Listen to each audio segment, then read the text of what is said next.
Believe it or not, there are actually right and wrong ways on how you should quit your job.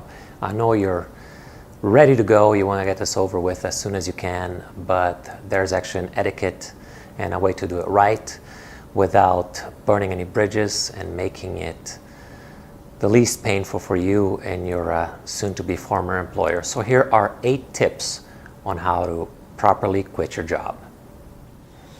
Number 1, do you really want to quit? Sure, you want to make a change and you think you're tired of this job, but make sure if you're going to quit, it's because of reasons that cannot be fixed at your existing job. If you're unhappy with something like pay or your hours or your role, your title, all of that can be fixed if you speak to your supervisor. So make sure that you really, definitely, positively want to leave the company before you make your final decision. Number 2, look at your contract. Before you do anything rash, make sure you take a close look at your contract, if you have one, which you should. And the contract will tell you how much notice you need to give, how your last pay will be calculated, who you need to notify if you're going to be leaving the company. And a good example of a contract and clauses in it is when I was working as a financial advisor at Morgan Stanley. They invested a lot of money in training on us when we were first hired. So there was a clause that said if you left within X amount of months, you'd have to pay the company back so many thousands of dollars. So make sure before you leave, read your contract, and it could save you a lot of grief down the road. 3, how to hand in your notice. Whatever work you're doing, you're going to have to hand in some sort of formal written notice. It could be a letter or it could be an email. If you need help writing this notice, there are lots of templates online that can help you with the wording and how to best write one.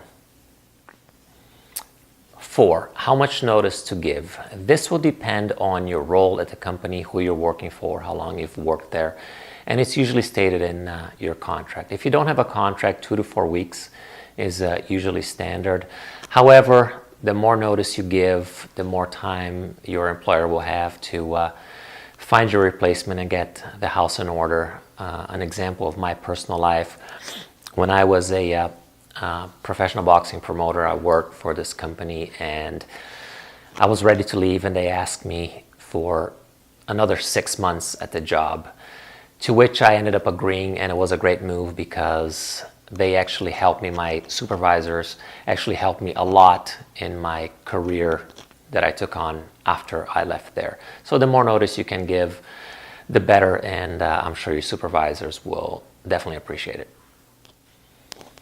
5, the exit interview.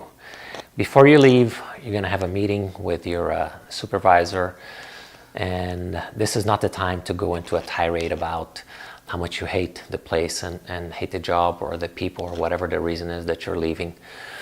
If there's something that they should know that will help your replacement when they take over, yes, go ahead and tell them. Otherwise, try to stay cool, calm, and collected. After all, you're leaving and they are stuck there.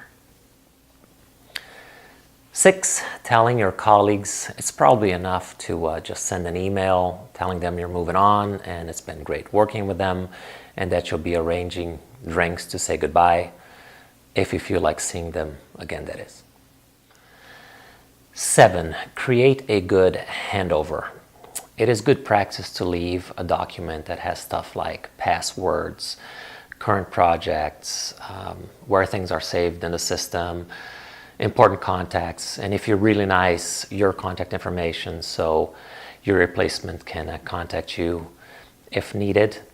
Just because you're leaving, you shouldn't punish the person taking over for you. Besides, you never know when and if you'll be working with them in the future.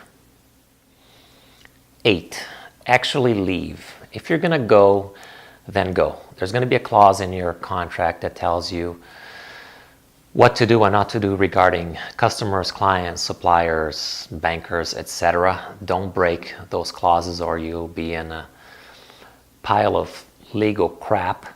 And although it's great to stay in touch with your colleagues, see them again, go for drinks, catch up on office gossip, don't hang around at the office door waiting to be invited back to the party. After all, you've left, and everyone needs to move on.